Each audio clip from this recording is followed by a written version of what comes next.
Bonjour la famille, j'espère que vous allez merveilleusement bien. Moi je vais hyper bien. Et j'espère qu'il en est de même pour vous, une fois de plus. Je reviens aujourd'hui pour essayer de faire le distinguo entre la vie professionnelle et la vie académique. Vous savez, nous avons tous une vie. Mais dans la vie, il y a des vies. Il faut se dire la vérité. Dans la vie, il y a des vies. Parce qu'il y a des personnes qui n'ont jamais eu de vie professionnelle. Il y a des personnes qui n'ont jamais eu de vie académique. Il y a des personnes qui n'ont jamais eu de vie scolaire. On peut ou ne pas avoir une vie scolaire, mais pourtant avoir une vie professionnelle. On peut ou ne pas avoir une vie académique et à la fin ne pas avoir une vie professionnelle.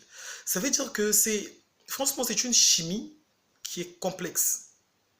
Chacun sa vie, chacun sa chance, chacun sa destinée. Là, si je me permets de mettre en avant ce volet chrétien, ce volet foi, ce volet croyance.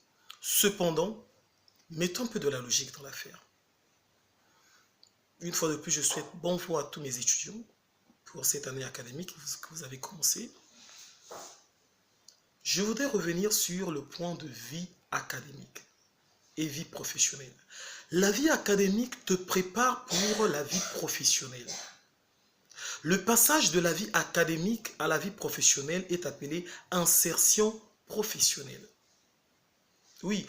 Maintenant, qu'est-ce qu'on gagne dans la vie académique? Qu'est-ce qu'on se doit de gagner dans la vie professionnelle? Dans la vie académique, ce que l'on met en avant, d'entrée de jeu, c'est le développement des compétences. On a l'apprentissage, on a le développement de compétences. C'est un mot que vous allez écouter en permanence. Dans la vie académique, on doit impérativement apprendre, développer ses connaissances, acquérir de nouvelles compétences, développer ses compétences.